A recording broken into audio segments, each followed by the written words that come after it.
When a routine flight turns into a life-altering journey, one woman's prejudice collides with the harsh reality that sometimes the person you reject might be the only one who can save what matters most.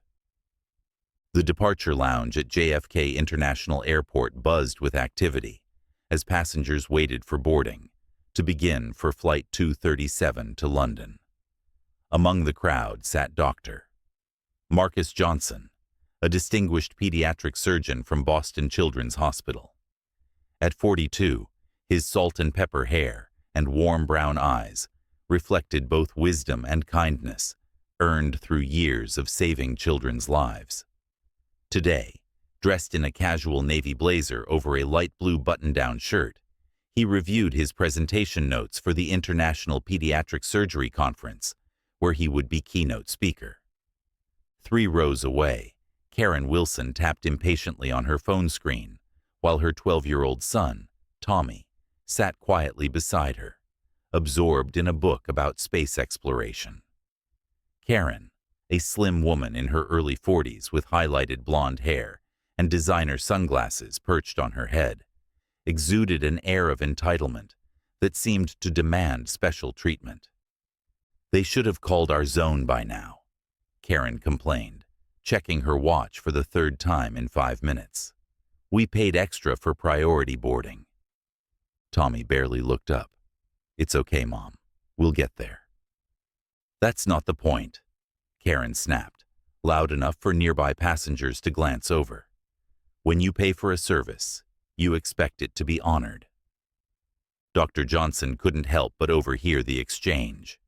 He smiled slightly at the boy's mature response, then returned to his notes. Years of dealing with anxious parents had taught him to recognize the difference between genuine concern and displaced anxiety. The boarding announcement finally came, and Karen immediately gathered her things, pulling Tommy along as she rushed to the front of the line, despite their assigned group not yet being called. "Ma'am, we're boarding Zone 1 right now," the gate agent said politely. "We have priority boarding," Karen insisted, thrusting her tickets forward. "You're in Zone 2, which we'll call in just a moment." Karen's face flushed with indignation. "This is ridiculous. I specifically paid—" "Mom," Tommy whispered, clearly embarrassed. "It's just a couple of minutes." The gate agent offered an appreciative smile to Tommy before calling the next group, which included Dr. Johnson. As he walked past, he nodded courteously to the boy, who returned the gesture with a shy smile. On board the aircraft, Dr. Johnson settled into his aisle seat in row 14, placing his laptop bag under the seat in front of him. He had specifically chosen an aisle seat for the 8-hour flight to stretch his legs occasionally, a necessity after a surgery he'd had on his knee the previous year. The middle seat remained empty for now, and by the window sat an elderly gentleman, already dozing off. The cabin gradually filled, and Dr. Johnson watched as Karen marched down the aisle, scanning the seat numbers with scrutiny. When she reached row 14, her expression shifted from determined to dismayed. 14B and C, she confirmed with the flight attendant trailing behind her. "That's correct, ma'am. The window and middle seat." Karen's eyes darted from the sleeping elderly man to the empty middle seat, then to Dr. Johnson. A flicker of discomfort crossed her face. "Is there a problem?" asked Maria, the flight attendant, a woman in her 30s with a warm smile but tired eyes that had seen every type of passenger behavior imaginable. Karen lowered her voice, but not enough. "I specifically requested to be seated with my son together, with no one else in our row." "I understand, but the flight is fully booked," Maria explained gently. "The middle seat next to the gentleman in the aisle is for your son."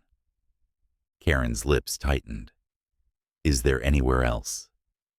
Perhaps in first class? I'd be willing to pay a reasonable upgrade."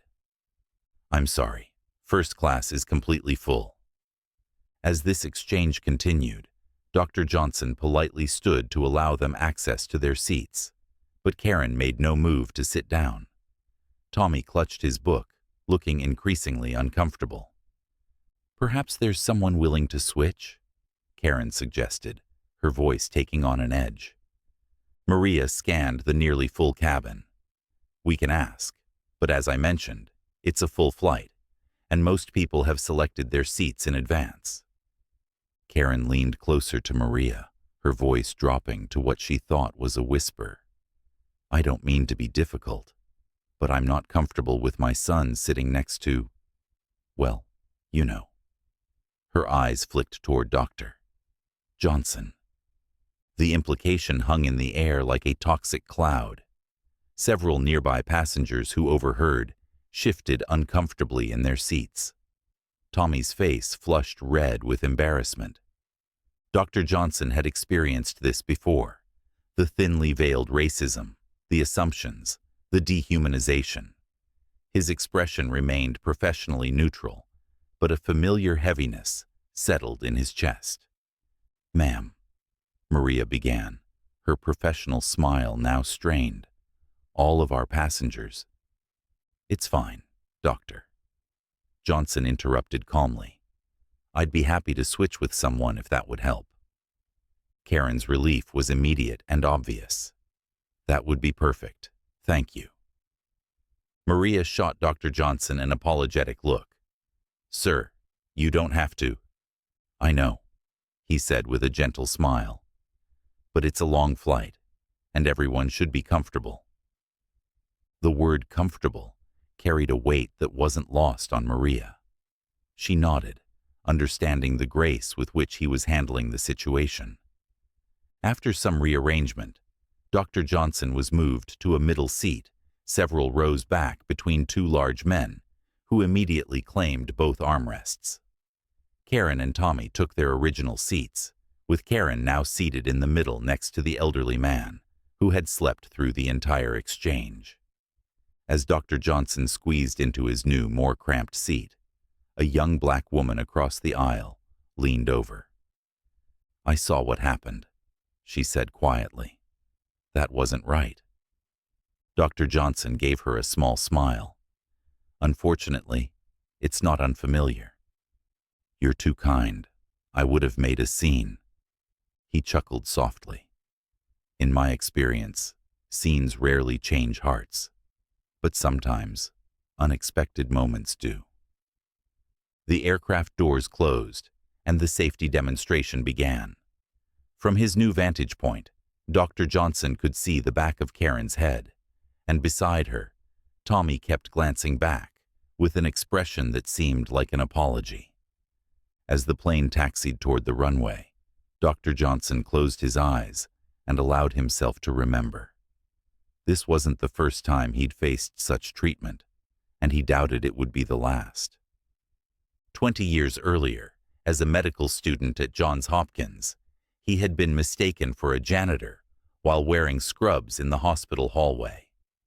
10 years ago, as an attending physician, a patient had requested an American doctor when he entered the room, despite being born and raised in Chicago.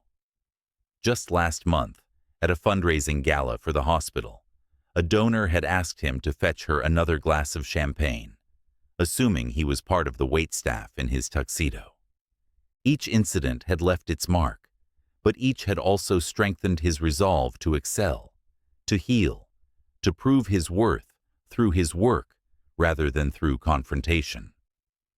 The child on his operating table didn't care about the color of his skin, only that his hands were skilled enough to save their life. The plane lifted off, pushing Dr. Johnson back into his seat. Next to him, the man on his right snored loudly, while the one on his left spread out further, forcing Dr. Johnson to lean slightly forward for the little personal space he could claim. Meanwhile, 3 rows ahead, Karen settled in with obvious relief, pulling out a gossip magazine while Tommy stared out the window, watching New York City shrink beneath them. About 30 minutes into the flight, Maria approached Dr. Johnson with a complimentary glass of wine. "It's the least I can do," she said softly. "I'm sorry about what happened." "Thank you, but it's not necessary," he replied. "Maybe not, but it's deserved." She hesitated. "I should have handled that differently." "You were in a difficult position." Maria's professional veneer cracked slightly. "Still, it's not right." Dr. Johnson accepted the wine with a nod of thanks. As Maria moved on, he caught Tommy looking back at him again. This time, when their eyes met, the boy quickly turned away. Across the aisle, the young woman who had spoken to him earlier introduced herself. "I'm Amara, by the way. Dr. Amara Washington. I'm heading to the same conference, I believe." Dr. Johnson's expression brightened. "Marcus Johnson. And yes, the Pediatric Surgery Conference at Imperial College." "That's the one. I've been looking forward to your keynote on innovative minimally invasive techniques in pediatric cardiac surgery." For the first time since boarding, Dr. Johnson felt the tension in his shoulders release. "Always nice to meet a colleague. What's your specialty?" "Pediatric neurosurgery. I'm presenting on day 2 about my research on reducing surgical trauma in epilepsy cases." Their conversation flowed easily for the next hour, discussing medical advances and hospital politics, occasionally sharing a laugh over the universal experiences of their profession. Dr. Johnson found himself grateful for this unexpected connection that had transformed an uncomfortable situation into an opportunity for collegial exchange. 2 rows behind Karen and Tommy, a flight attendant served drinks to an elderly couple. The husband, lowering his voice but still audible, remarked, "Did you see what happened with that doctor? Shameful how some people still behave." His wife nodded. "And him being so gracious about it too. Times may change, but some hearts don't." Unknown to them, Tommy could hear every word. He fidgeted in his seat, his earlier embarrassment evolving into something more complex, a dawning awareness that made him glance at his mother with new eyes. Karen remained oblivious, flipping through her magazine and occasionally making a comment about a celebrity's fashion choices that required no response from her son. The elderly man by the window finally awoke as the drink cart reached their row. "Coffee, please," he requested in a British accent. As the flight attendant poured, he noticed Karen and Tommy. "First time to London?" he asked warmly. "Yes," Tommy answered before Karen could respond. "I'm hoping to see the Science Museum and the Natural History Museum." "Excellent choices, young man. I used to be a physics professor at Cambridge. If you're interested in science, those are indeed the places to be." Karen interjected, "We're primarily going for my business conference. The sightseeing is secondary." The professor's eyes twinkled at Tommy. "Always make time for curiosity, young man. The greatest scientists are those who never stopped wondering." Tommy smiled genuinely for the first time since boarding. As the flight continued, the cabin lights dimmed to help passengers adjust to the time change. Dr. Johnson pulled out his laptop, intending to review his presentation once more, but found his thoughts returning to the incident during boarding. He'd trained himself not to dwell on such encounters, yet each one still stung in places he'd thought had calloused over years ago. Amara seemed to sense his shift in mood. "My grandmother used to say that people who judge by appearance are like those who try to tell time from the shadow of a clock. They might occasionally get it right, but they're missing the entire mechanism that makes it work." Dr. Johnson smiled. "Your grandmother sounds like a wise woman." "The wisest. She raised 3 children while working as one of the first black nurses at Atlanta General in the 1960s. She had stories that would make your skin crawl and others that would restore your faith in humanity." "I'd like to have met her." "She would have liked you." She had a radar for genuinely good people. Amara paused, and she would have had choice words for that woman up there. They shared a knowing laugh, unaware that the flight was about to take an unexpected turn that would connect their professional skills with the very prejudice they were discussing, in a way that none of them could have anticipated. As the flight reached its cruising altitude over the Atlantic, the smooth hum of the engines and the dimmed cabin lights created an atmosphere of relative tranquility. Most passengers had settled into their in-flight routines, some sleeping, others watching movies on the small screens before them, and a few, like Dr. Johnson, working quietly. But in row 14, something was beginning to feel very wrong to Tommy Wilson. Tommy shifted uncomfortably in his seat, a strange warmth spreading across his skin despite the cabin's cool air. He had felt fine during boarding, but now his throat felt scratchy and tight. He took a sip from his water bottle, hoping it would help, but swallowing had become increasingly difficult. "Mom," he whispered, not wanting to disturb the elderly professor who had drifted back to sleep. "I don't feel so good." Karen barely looked up from her magazine. "It's probably just the altitude. Close your eyes and try to sleep." Tommy nodded reluctantly and turned toward the window, watching the moonlight reflect off the ocean, miles below. He didn't want to bother his mother, especially when she got that dismissive tone in her voice. Ever since his parents' divorce 3 years ago, she had become increasingly impatient with anything that disrupted her plans. He leaned back against the headrest, closing his eyes, trying to find relief from the heat that seemed to be building inside him. His mind drifted to the doctor his mother had refused to sit next to. There had been something kind in the man's eyes, something that reminded Tommy of his pediatrician back home, Dr. Reyes, who always made him feel safe. Behind them, Dr. Johnson was deep in conversation with Amara, their discussion having evolved from professional topics to more personal matters. "So what got you into pediatric surgery?" Amara asked. "It's not exactly the easiest specialty." Dr. Johnson's expression softened. "When I was 9, my little sister needed emergency surgery for a ruptured appendix. I remember being terrified, sitting in that waiting room with my parents. The surgeon who saved her was this tall, imposing man named Dr. Williams. He was the first black surgeon I'd ever seen, and he took the time to explain everything to me in a way I could understand." He paused, the memory still vivid after all these years. "After the surgery, he let me listen to her heartbeat through his stethoscope. He told me, 'That's the sound of a job well done.' Something clicked for me in that moment. I knew that's what I wanted to do." Amara nodded. "One person can change the trajectory of your entire life." "Exactly. What about you? What led you to neurosurgery?" "Less inspiring, I'm afraid." Amara laughed. "I was a hyper-competitive student who wanted the hardest challenge medicine had to offer. But what keeps me in it is the children. There's nothing like the moment when parents who thought they might lose their child realize they're going to be okay." Dr. Johnson understood completely.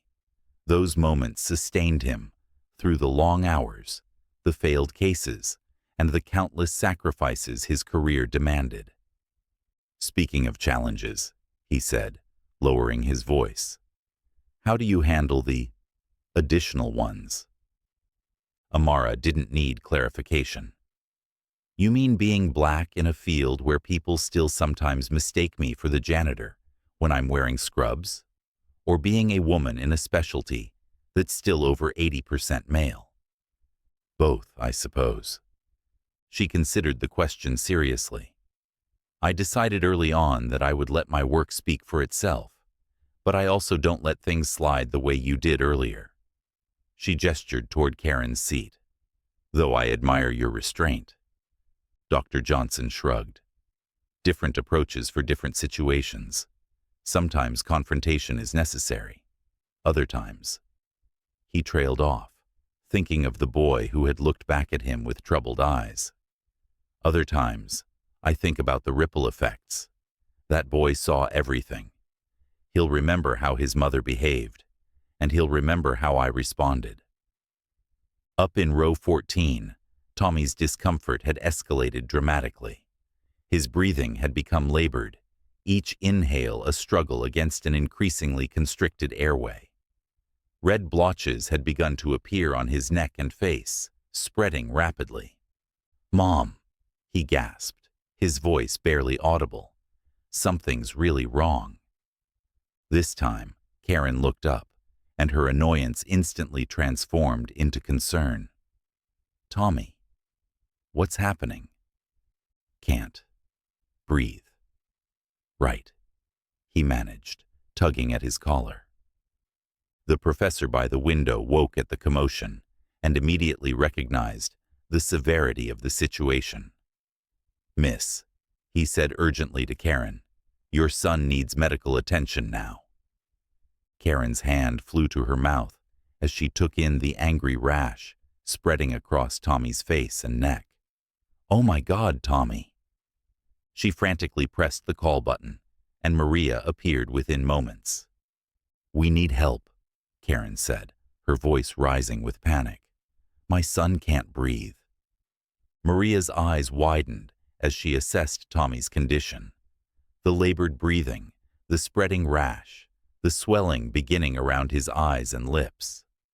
"I'll get the first aid kit and call for a medical professional," she said, her training kicking in, despite her own alarm. She hurried to the galley and grabbed the emergency medical kit before making an announcement over the intercom. "If there are any medical doctors on board, we have a passenger requiring urgent medical assistance in row 14. Dr. Johnson and Amara exchanged a quick glance before both stood up. As they made their way forward, they could hear the rising panic in Karen's voice. "Tommy, stay with me, honey. Help is coming." When Dr. Johnson rounded the corner and saw Tommy, his professional instincts immediately took over.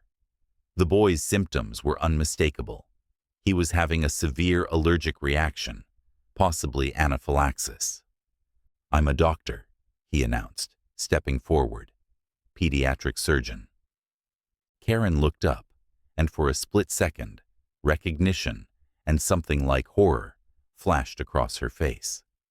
Her eyes darted between her increasingly distressed son and the man she had rejected earlier. "I'm a doctor too," Amara added, moving beside Dr. Johnson. "What's happening to him?" "Severe allergic reaction," Dr. Johnson replied, already reaching for the medical kit Maria held. "We need to act quickly." As he prepared to examine Tommy, Karen grabbed his arm. "Wait," she said, her voice tight with conflicting emotions. "Are you sure you know what you're doing?" The plane seemed to go silent, the background noises fading as passengers nearby held their breath at the audacity of her question. Dr. Johnson met her eyes directly, his voice calm but firm. "Ma'am, your son is experiencing anaphylaxis, a life-threatening allergic reaction. Without immediate treatment, his airway could close completely. I've treated hundreds of cases like this. Now, will you allow me to help him, or would you prefer to wait for another doctor?" Tommy's wheezing had grown more pronounced, his lips taking on a bluish tinge. The decision was made for her as he struggled to draw his next breath. "Please," she whispered, "help him." Dr. Johnson immediately began his assessment, speaking gently to Tommy. "Hey there, I'm Dr. Johnson. I know you're scared, but I'm going to help you breathe better, okay?" Tommy managed a slight nod, his eyes wide with fear. "Amara, can you check if there's an EpiPen in the medical kit?" Dr. Johnson asked, taking Tommy's pulse and noting its rapid, thready quality.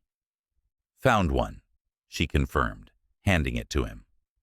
"Tommy, I'm going to give you a shot that will help open up your airway," Dr. Johnson explained. "It's going to feel like a pinch, but it works very fast." He turned to Karen.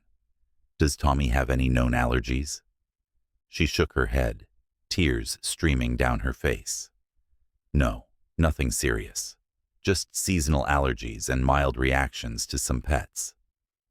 "Did he eat anything unusual today? Anything new?" Karen's eyes widened with sudden realization. "The airport lounge. They were serving some kind of Thai snacks. He had a few while I was on a call." Dr. Johnson nodded, the pieces falling into place. "Possibly tree nuts or peanuts in the sauce. Very common trigger." He prepared the EpiPen. "This is epinephrine. It will counteract the allergic response." With practiced efficiency, he administered the injection into Tommy's outer thigh, holding it in place for the required time. "Good job, buddy. That should start working quickly." The atmosphere in the cabin had transformed. Other passengers watched with a mixture of concern and hope as Dr. Johnson tended to the boy, whose mother had rejected him just hours earlier. The irony wasn't lost on anyone who had witnessed the earlier incident. Maria approached with the cabin's emergency oxygen. "The captain has been notified. We're looking at diversion options." "Good," Dr. Johnson replied, fitting the oxygen mask over Tommy's face. "His lungs need the support." Slowly, Tommy's breathing began to ease as the epinephrine took effect. The blue tinge receded from his lips, and though the rash remained angry and red, the swelling around his eyes had stopped progressing.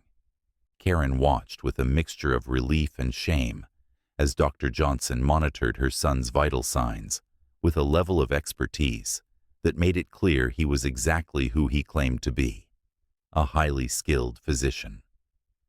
"How is he?" she asked, her voice small. "Responding well to the epinephrine," Dr. Johnson replied without looking up. "But he'll need proper medical attention when we land. Anaphylaxis can sometimes have a biphasic response. Symptoms can return after the initial treatment wears off." The professor, who had silently observed the entire episode, leaned forward. "I'm continually amazed by how the universe arranges its lessons." Karen didn't respond, but her expression suggested his meaning wasn't lost on her. In the galley, the captain's voice came through on Maria's handset. "We're diverting to St. John's, Newfoundland. ETA 40 minutes. Emergency services will meet the aircraft." Maria relayed this information to Dr. Johnson, who nodded. "We'll need to continue monitoring him closely until then. The epinephrine buys us time, but it's not a complete treatment." As Amara helped Dr. Johnson arrange a more comfortable position for Tommy, Karen remained unnaturally quiet, watching their every move with an expression that cycled between gratitude, embarrassment, and something deeper, a forced confrontation with her own prejudice. 40 minutes felt like an eternity in a crisis, and Dr. Johnson knew they needed to keep Tommy stable throughout. As the initial effects of the epinephrine began to taper, he watched carefully for signs of the reaction returning. "How are you feeling, Tommy?" he asked, checking the boy's pulse again. "Better," Tommy whispered from behind the oxygen mask, "but still scary." "I know, and you're being incredibly brave. Can you tell me a bit about yourself? It helps me to know my patients." Tommy's eyes brightened slightly. "I want to be an astronomer. I love space." Dr. Johnson smiled. "That's amazing. What's your favorite planet?" "Saturn," Tommy replied without hesitation, "because of the rings." "Good choice. Did you know I almost became an astrophysicist before I decided on medicine?" This captured Tommy's full attention, momentarily distracting him from his situation. "Really? Why did you change?" I realized I was more interested in helping people directly than in studying distant stars. But the universe is still fascinating to me. As they talked, Dr. Johnson subtly continued his assessment, noting that Tommy's respiratory rate was stabilizing. Behind them, Karen listened to their exchange, seeing a side of her son rarely displayed with strangers, an openness and curiosity that her own busy life had sometimes caused her to overlook. The aircraft began its descent toward St. John's, the seatbelt signs illuminating as the captain announced their emergency landing to the passengers. Dr. Johnson explained to Tommy what would happen when they landed, that paramedics would meet them and take him to a hospital for further treatment. "Will you come too?" Tommy asked, surprising both Dr. Johnson and Karen. Before Dr. Johnson could answer, Karen spoke up. "Dr. Johnson has somewhere important to be, Tommy. He's on his way to a conference in London." Dr. Johnson considered the boy's question. "I'll make sure you're settled with the local doctors and that they have all the information about what happened." Tommy nodded, clearly disappointed, but understanding. As the plane made its final approach, Maria returned to their row. "Dr. Johnson, the captain would like to know if you need any additional medical equipment for landing." "We're stable for now," he assured her, "but have the paramedics bring a second epinephrine dose just in case, and let them know we'll need IV antihistamines and steroids upon arrival." Maria nodded, impressed by his calm authority. "They'll be waiting at the gate." The landing was smooth, despite the circumstances, and true to their word, emergency medical personnel boarded the moment the aircraft doors opened.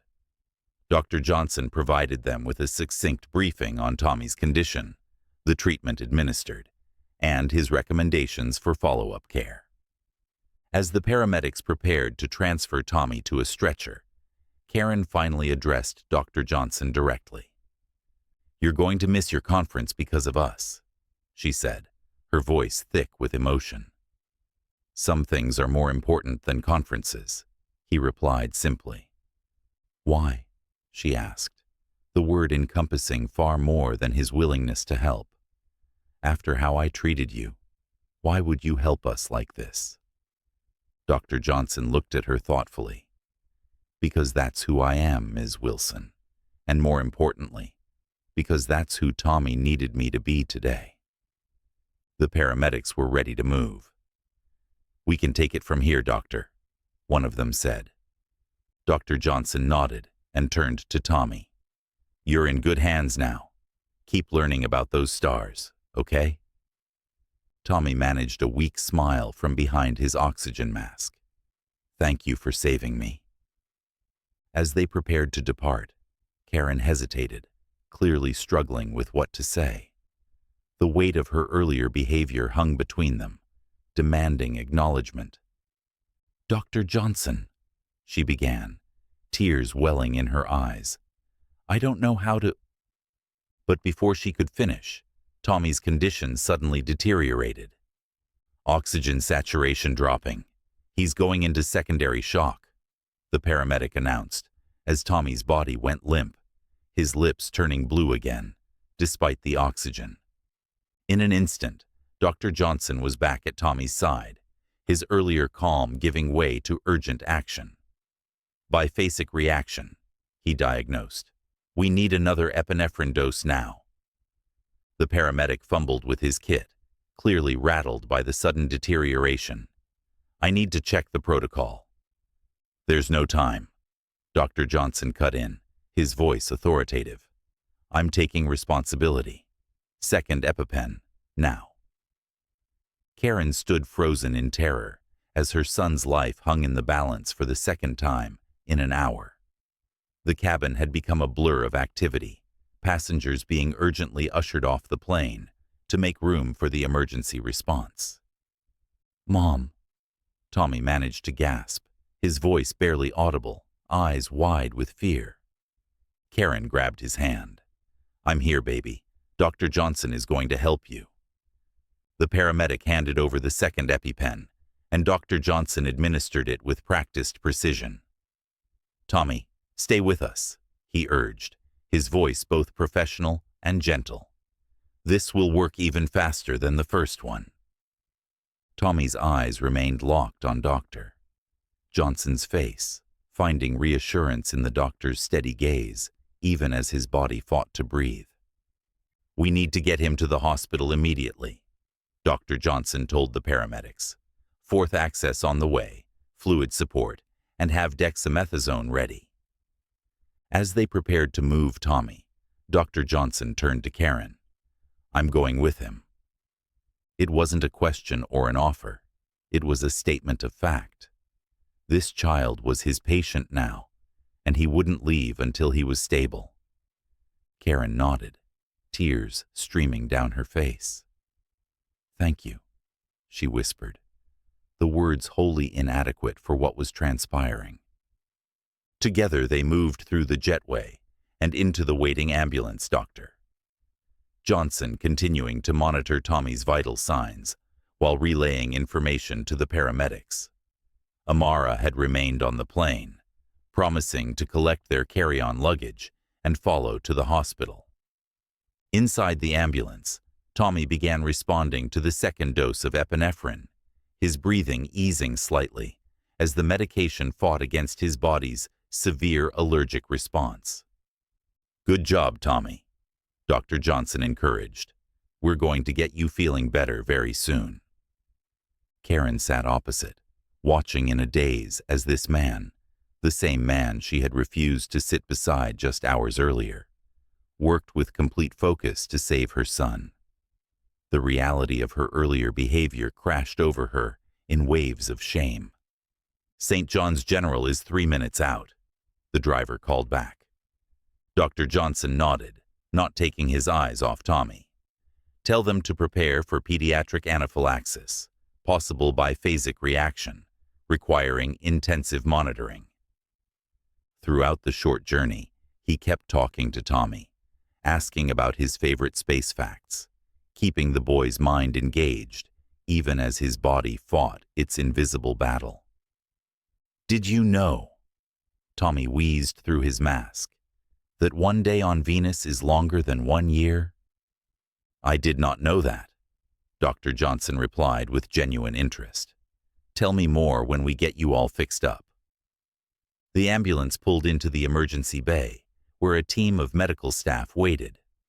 Dr. Johnson efficiently transferred care, providing a detailed report of the treatments administered and Tommy's responses. "I'm Dr. Marcus Johnson, pediatric surgeon from Boston Children's. Patient is Thomas Wilson, 12 years old, no known allergies until today. Severe anaphylactic reaction, likely to something ingested at JFK Airport. 2 doses of epinephrine administered, the most recent about 8 minutes ago." The emergency physician, a woman in her 50s with silver-streaked hair, nodded briskly. "We'll take it from here, Dr. Johnson." "I'd like to stay with the patient," he replied, "with the mother's permission." All eyes turned to Karen, who stood clutching her purse like a lifeline. "Yes," she said without hesitation. "Please stay." The next few hours passed in a blur of medical procedures and monitoring. Tommy was given 4 antihistamines, steroids, and fluids. His condition stabilized, though the medical team kept him for observation, concerned about the severity of his reaction and the biphasic response he'd already experienced.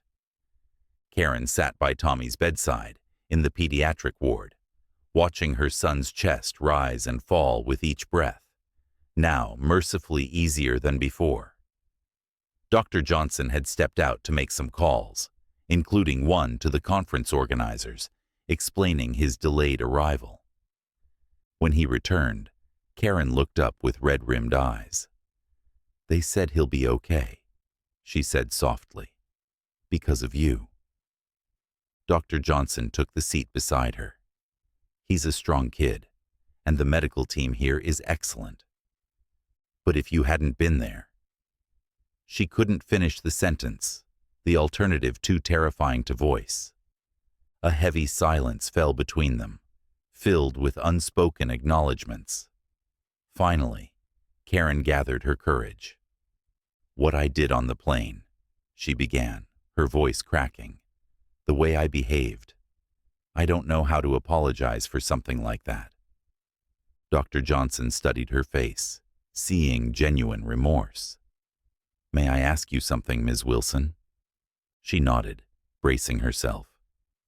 "What went through your mind when you saw me in that seat? What made you so uncomfortable that you needed to move?" Karen flinched at the directness of the question, but she owed him honesty, at the very least. "I don't know," she whispered, then corrected herself. "No, that's not true. I do know, and it's awful." She took a shaky breath. "I saw a black man, and I made assumptions about who you were, whether you were safe to sit next to my son." Her voice dropped even lower. "My ex-husband would call me out on this all the time. He said I had these biases that I refused to see. We fought about it, especially regarding how we were raising Tommy." She looked toward her sleeping son. "When we divorced, I think I doubled down instead of reflecting." Dr. Johnson listened without interruption, his expression thoughtful rather than accusatory. "Today, the universe gave me the clearest possible lesson," Karen continued. "The person I rejected as not good enough to sit next to us turned out to be exactly the person we needed most." She wiped at her tears with the back of her hand. "I'm so ashamed, and I'm so grateful, and I don't know how those two things exist together." Dr. Johnson's expression softened. "Growth is uncomfortable, Ms. Wilson. It's supposed to be. Otherwise, it wouldn't be growth." "Karen," she corrected. "Please call me Karen." "Karen," he nodded. "What matters now is what you do with this experience." Their conversation was interrupted as Amara arrived with their carry-on bags and an update from the airline. "They're arranging hotel rooms for everyone," she reported, "and they can get us on a flight to London tomorrow evening if Tommy is cleared to travel." "Thank you, Amara," Dr. Johnson said, "for everything today." She smiled, then turned to Karen with a more reserved expression. "Your son is doing well?"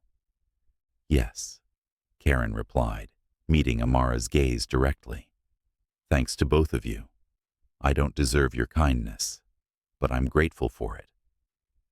Something in Karen's sincerity seemed to soften Amara's reserve. "Children don't choose their parents' mistakes," she said simply. Tommy stirred, his eyes fluttering open. "Mom?" Karen was immediately at his side. "I'm here, sweetie. How do you feel?" "Better," he said, his voice stronger than before. "Is Dr. Johnson still here?" "I'm right here, Tommy." Dr. Johnson stepped closer to the bed. "You gave us quite a scare, but you're doing great now." Tommy's face lit up. "Mom said you saved my life. Twice." "Just doing my job, Doctor." Johnson replied with a smile. "And you were very brave." Tommy looked between his mother and Dr. Johnson, sensing something had changed. "Are you guys friends now?" The innocent question hung in the air. Karen looked at Dr. Johnson uncertainly. "We've been through something important together," Dr. Johnson answered carefully. "That creates a connection." Tommy nodded seriously. "Like astronauts who go to space together." Dr. Johnson laughed softly. "Exactly like that." The pediatrician on duty entered to check Tommy's vitals and was pleased with his progress. "We'll want to keep him overnight for observation, but if all goes well, he can be discharged tomorrow." "Will I still be allergic?" Tommy asked. "Yes," the doctor explained. "We'll run tests to identify exactly what triggered this reaction, and you'll need to carry an EpiPen from now on. But with proper precautions, you can live a completely normal life." After the pediatrician left, Tommy turned to Dr. Johnson again. "Mom says you're missing an important doctor meeting because of me."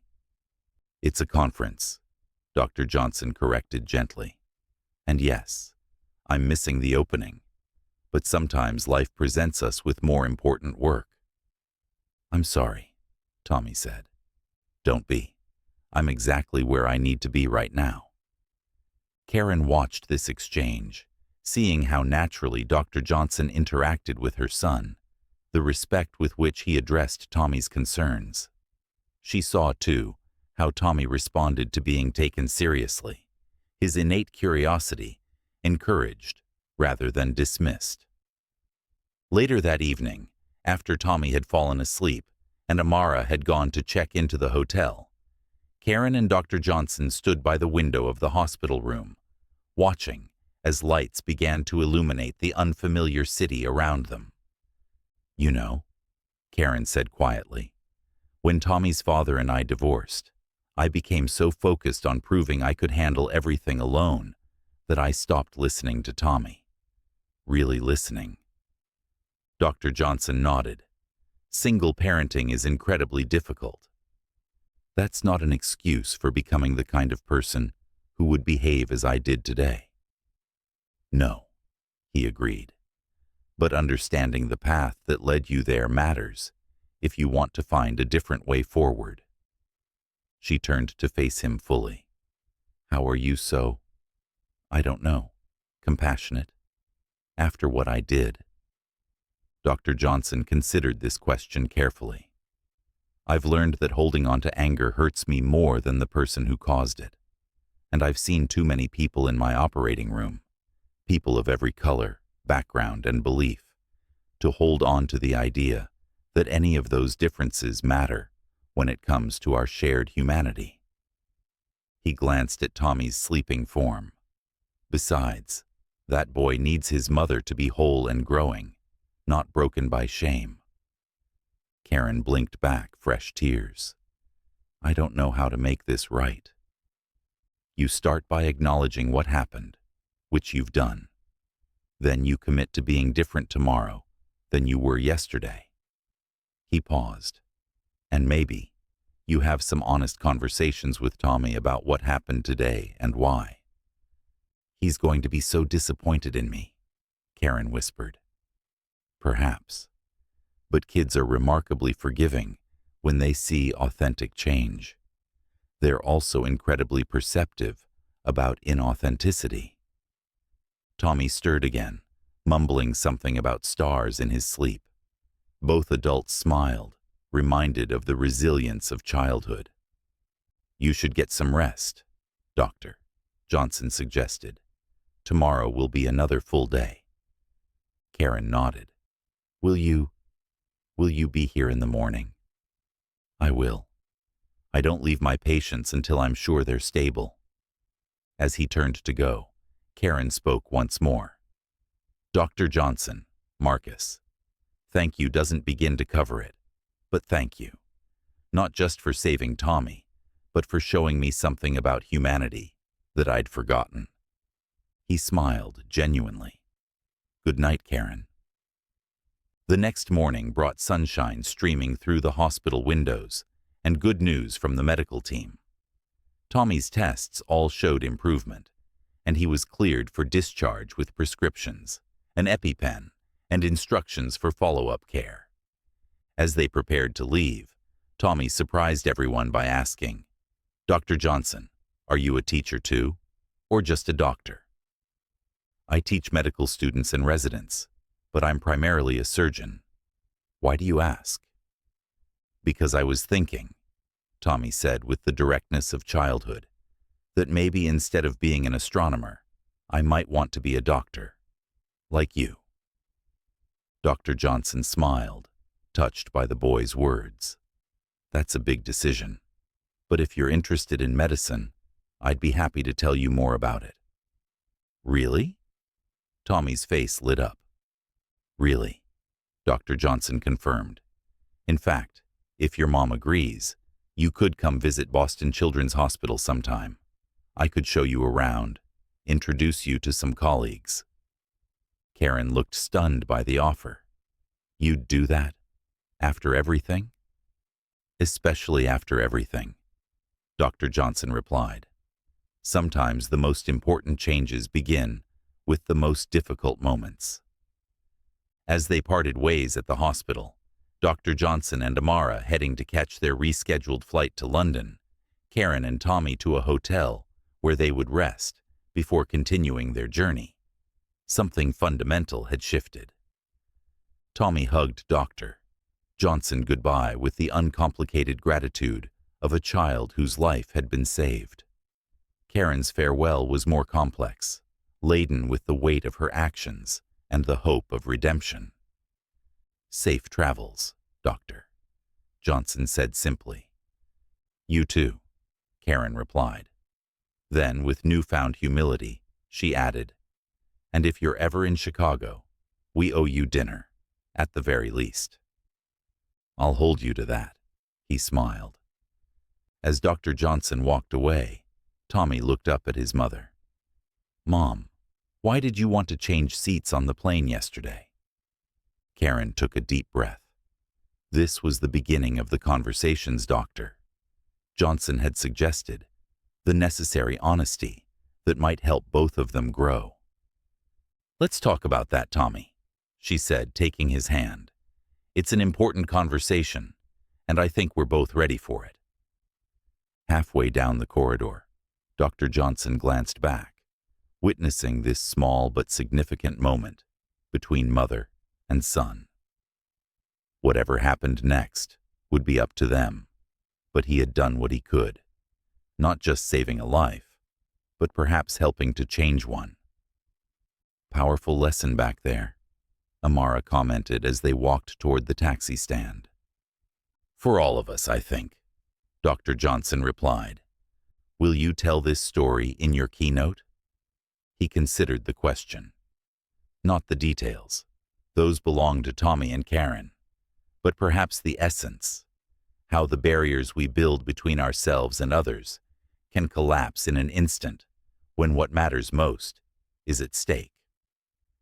Amara nodded thoughtfully. The irony is, she might never know how many children you've saved who look nothing like you or her son. How many families you've helped who might have had the same prejudices she did until they needed you. That's the thing about medicine, Dr. Johnson said as they stepped into the taxi. In the moments that matter most, we see each other simply as human, vulnerable, imperfect, and connected in ways we too often forget. As their taxi pulled away from St. John's General Hospital, Dr. Johnson thought about the unlikely classroom this diverted flight had become, not just for Karen and Tommy, but for everyone who had witnessed what unfolded. Some lessons couldn't be scheduled or planned. They arrived unexpectedly, demanding to be learned in the moment they were needed most. Have you or someone you know ever experienced prejudice or being judged unfairly? Drop a comment below and let us know your story. Remember, sometimes our greatest teachers are the very people we've misjudged. If this story touched your heart, make sure to like and share with someone who needs to hear it. Don't forget to subscribe for more inspiring stories of triumph over injustice, and hit the notification bell.